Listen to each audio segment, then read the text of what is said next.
ಗುರುಭ್ಯೋ ನಮಃ. ಇವತ್ತು ರಾಜ್ಯಾದ್ಯಂತ ಜನಿವಾರ ಅಂದರೆ ಯಜ್ಞೋಪವೀತ. ಜನಿವಾರ 3 ಮತ್ತು 6 ಎಳೆಗಳಿಂದ ಮಾಡಿರ್ತಕ್ಕಂತಹ ಒಂದು ಯಜ್ಞೋಪವೀತ, ಅಂದರೆ ಯಜ್ಞಯಾಗಾದಿಗಳ ಮುಖೇನ ಧಾರಣೆ ಮಾಡ್ತಕ್ಕಂತಹ ಒಂದು ಪವಿತ್ರವಾದಂತಹ ಒಂದು ದಾರ. ಹಾಗಾಗಿ ಇದು ಬರೀ ಜನಿವಾರ ಹೆಸರಿಗೆ ಮಾತ್ರ ದಾರವಲ್ಲ, ಅಥವಾ ಆಟ ಆಡುವ ವಸ್ತುವು ಕೂಡ ಅಲ್ಲ. ಇದು ಬ್ರಾಹ್ಮಣ, ಕ್ಷತ್ರಿಯ ಹಾಗೂ ವೈಶ್ಯ ಸಮಾಜದವರು ಧಾರ್ಮಿಕವಾಗಿ ಹಿಂದೂ ಧರ್ಮದಲ್ಲಿ ಆಚರಣೆಗಳಿಗೋಸ್ಕರವಾಗಿ ಮಾಡಿಕೊಂಡು ಬಂದಂತಹ ಒಂದು ಯಜ್ಞಯಾಗಾದಿಗಳಿಗೆ ಮತ್ತು ವೇದಾಧ್ಯಯನ ಮಾಡೋದಕ್ಕೆ, ದೈವಾರಾಧನೆಗಳನ್ನು ಮಾಡೋದಕ್ಕೋಸ್ಕರವಾಗಿ ಧಾರಣೆಯನ್ನು ಮಾಡಿಕೊಂಡು ಬಂದಿರತಕ್ಕಂಥದ್ದು ಒಂದು ಯಜ್ಞೋಪವೀತ. ಈ ಯಜ್ಞೋಪವೀತವನ್ನು ಪ್ರತಿನಿತ್ಯವೂ ಕೂಡ ತ್ರಿಕಾಲ ಸಂಧ್ಯಾವಂದನ ಮಾಡಿ ದೈವವನ್ನು ಆರಾಧನೆ ಮಾಡಿರ್ತಕ್ಕಂತಹ ಈ ಒಂದು ಸಮುದಾಯ, ಅದರಲ್ಲಿ ಬ್ರಾಹ್ಮಣ ಸಮುದಾಯ, ವೈಶ್ಯ ಸಮುದಾಯ ಹಾಗೂ ಕ್ಷತ್ರಿಯ ಸಮುದಾಯಗಳು ಜನಿವಾರ ಧಾರಣೆಯನ್ನು ಮಾಡಿಕೊಂಡು ಬಂದಿದ್ದಾರೆ. ಹಾಗೂ ವಿಶ್ವಾಮಿತ್ರ ಋಷಿಯ ವರ್ಗಗಳು ಕೂಡ ಬಹಳಷ್ಟು ಇದರಲ್ಲಿ ಸಾಧನೆಗಳನ್ನು ಮಾಡಿರ್ತಕ್ಕಂಥದ್ದನ್ನು ನಾವು ಅರ್ಥ ಮಾಡ್ಕೊಳ್ಬೇಕಾಗಿರ್ತಕ್ಕಂಥದ್ದಿದೆ. ಹಾಗಾಗಿ ವಿಶ್ವಕರ್ಮ ಸಮುದಾಯವೂ ಕೂಡ ಇದರಲ್ಲಿ ಭಾಗಿಯಾಗ್ತದೆ. ಯಜ್ಞೋಪವೀತ ಧಾರಣೆ ಮಾಡತಕ್ಕಂಥದ್ದೇ ಒಂದು ದೊಡ್ಡ ಸಾಧನ. ಎಲ್ಲರೂ ಯಜ್ಞೋಪವೀತ ಧಾರಣೆಯನ್ನು ಮಾಡೋದಕ್ಕಾಗಲ್ಲ. ಹಾಗಾಗಿ ಈ ಒಂದು ಕಾರ್ಯವನ್ನು ನೆರವೇರಿಸಿಕೊಂಡು ಬಂದಿರತಕ್ಕಂತಹ ಒಂದು ಸಂಪ್ರದಾಯ, ಬ್ರಾಹ್ಮಣ ಸಂಪ್ರದಾಯ ಏನಿದೆ, ಆ ಸಂಪ್ರದಾಯದಲ್ಲಿ ನಿನ್ನೆ ಬೀದರ್ನಲ್ಲಿ CET ಎಕ್ಸಾಮ್ ಬರೆಯುವ ಸಂದರ್ಭದಲ್ಲಿ ಶುಚಿವೃತ್ ಹಾಗೂ ಶಿವಮೊಗ್ಗ ಜಿಲ್ಲಾ ಇತರೆಡೆಗಳಲ್ಲಿ ಜನಿವಾರವನ್ನು ಅಂದರೆ ಯಜ್ಞೋಪವೀತವನ್ನು ತೆಗೆದು ಈ ಒಂದು ಪರೀಕ್ಷೆಯನ್ನು ಬರೀಬೇಕು ಅಂತಹ ಒಂದು ಕೆಲವು ಅಧಿಕಾರಿಗಳು ಇರ್ಬೋದು, ಸಿಬ್ಬಂದಿ ವರ್ಗದವರು ಇರ್ಬೋದು, ಜಿಲ್ಲಾಧಿಕಾರಿಗಳ ಮಾರ್ಗದರ್ಶನ ಇರ್ಬೋದು, ಇದು ಮಾಡಿರ್ತಕ್ಕಂಥದ್ದು ಅತ್ಯಂತ ಖಂಡನೀಯ. ಹಾಗೂ ಇದು ಮಾಡಬಾರದ ಕೃತ್ಯವನ್ನು ಈ ಒಂದು ಸಿಬ್ಬಂದಿ ವರ್ಗ ಮಾಡಿರ್ತಕ್ಕಂಥದ್ದಿದೆ. ಜನಿವಾರನ್ನು ಅಥವಾ ಯಜ್ಞೋಪವೀತವನ್ನು ಧಾರಣೆ ಮಾಡಬೇಕಾದ್ರೆ ಅಷ್ಟೊಂದು ಸುಲಭವಲ್ಲ. ಅದಕ್ಕೆ ಆದಂತಹ ಒಂದು ಸೀಮಿತವಾದ ಶಕ್ತಿಗಳಿದೆ. ಒಟುಗಳಿಗೆ 8 ವರ್ಷದಿಂದ 12 ವರ್ಷದೊಳಗಾಗಿ ಯಜ್ಞೋಪವೀತ ಧಾರಣೆಯನ್ನು ಮಾಡಿಸಬೇಕು. ಇದು ಆದಿಶಂಕರಾಚಾರ್ಯರ ಒಂದು ತತ್ವ ಸಿದ್ಧಾಂತ, ಅವರ ಉಪದೇಶ ಮಾರ್ಗದರ್ಶನ. ಆಯಾಯ ಗುರುಗಳು ಆಯಾಯ ಯಜ್ಞೋಪವೀತ ಧಾರಣೆಗೆ ಸರಿಯಾದ ಮಾರ್ಗದರ್ಶನವನ್ನು ಒಟುಗಳಿಗೆ, ಗೃಹಸ್ಥಾಶ್ರಮಕ್ಕೆ ಪ್ರತಿಯೊಂದು ಸಂದರ್ಭದಲ್ಲೂ ಕೂಡ ಹೇಳಿಕೊಟ್ಟು ಮಾಡಿರ್ತಕ್ಕಂತಹ ಒಂದು ಗಾಯತ್ರಿ ಉಪದೇಶದ ಒಂದು ಅತೀ ಶಕ್ತಿಯುಳ್ಳಂತಹ ಧಾರಣೆಯನ್ನು ಮಾಡ್ತಕ್ಕಂತಹ ಜನಿವಾರ. ಈ ಜನಿವಾರಕ್ಕೆ ಅನಾವಶ್ಯಕವಾಗಿ ಸಮಸ್ಯೆಗಳನ್ನು ಮಾಡಿ ಈ ವಿದ್ಯಾರ್ಥಿಗೆ ಭವಿಷ್ಯದಲ್ಲಿ ಉತ್ತಮವಾದ ಭವಿಷ್ಯವನ್ನು ಇವರು ಹಾಳು ಮಾಡೋದಕ್ಕೆ ತೊಂದರೆ ಮಾಡಿದ್ದಾರೆ. ಅದು ಯಾವುದೇ ಕಾರಣಕ್ಕೂ ತೊಂದರೆ ಆಗಲ್ಲ.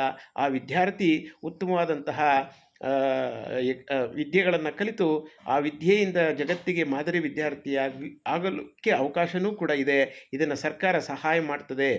ಇದಕ್ಕೆ ಸರ್ಕಾರ ಸರಿಯಾದ ರೀತಿಯಲ್ಲಿ ಪರಿಶೀಲಿಸಿ ಈ ಒಂದು ಖಂಡನೀಯವಾದಂತಹ ವಿಚಾರಕ್ಕೆ ಅಂತಿಮವನ್ನು ಹಾಡಿ ಆ ವಿದ್ಯಾರ್ಥಿಗೆ ಗಣಿತಶಾಸ್ತ್ರದಲ್ಲಿ ಅಥವಾ ಬೇರೆ ವಿದ್ಯಾರ್ಥಿಗಳಿಗೆ ಏನು ಅನ್ಯಾಯ ಆಗಿದೆ ಅದನ್ನು ಆದಷ್ಟು ಶೀಘ್ರವಾಗಿ ಸರಿಪಡಿಸಿ ಅವರು ಈ ಒಂದು ಉನ್ನತ ವ್ಯಾಸಂಗಕ್ಕೆ ಅನುಕೂಲ ಮಾಡಿಕೊಡಬೇಕಾಗಿ ನಾವು ಸರ್ಕಾರಕ್ಕೂ ಮನವಿಯನ್ನು ಮಾಡುತ್ತೇವೆ. ಹಾಗಾಗಿ ಇಷ್ಟಲ್ಲದೆ ಯಜ್ಞೋಪವೀತದ ಮಹತ್ವವನ್ನು ಸಕಲ ರಾಜ್ಯದ ಸಮಸ್ತ ನಾಗರಿಕ ಬಂಧುಗಳು ಕೂಡ ತಿಳಿದುಕೊಳ್ಳಬೇಕಾಗ್ತದೆ.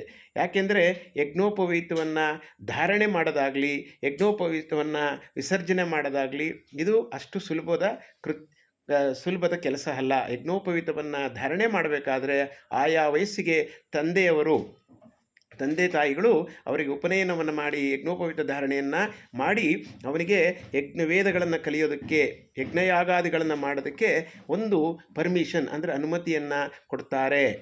ಮತ್ತು ಯಜ್ಞೋಪವೀತವನ್ನು ನಾವು ವಿಸರ್ಜನೆ ಮಾಡಬೇಕು ಅಂದರೂ ಕೂಡ ಶೌಚ ಅಶೌಚ ಕಾರ್ಯಕ್ರಮಗಳಲ್ಲಿ ಮಾತ್ರ ನಾವು ತೆಗೆದು ವಿಸರ್ಜನೆ ಮಾಡಿ ಮತ್ತು ನೂತನ ಯಜ್ಞೋಪವೀತವನ್ನು ಧಾರಣೆ ಮಾಡ್ತಕ್ಕಂತಹ ವಿಧಿವಿಧಾನಗಳು ಈ ಬ್ರಾಹ್ಮಣ ಸಂಪ್ರದಾಯ ಮತ್ತು ಇತರೆ ಸಂಪ್ರದಾಯಗಳಲ್ಲಿ, ಇತರ ಸಮುದಾಯ ಸಂಪ್ರದಾಯಗಳಲ್ಲೂ ಇರ್ತದೆ. ಹಾಗಾಗಿ ಈ ಯಜ್ಞೋಪವೀತವನ್ನು ತೆಗೆಸುವುದು ಅಕ್ಷಮ್ಯ ಅಪರಾಧ.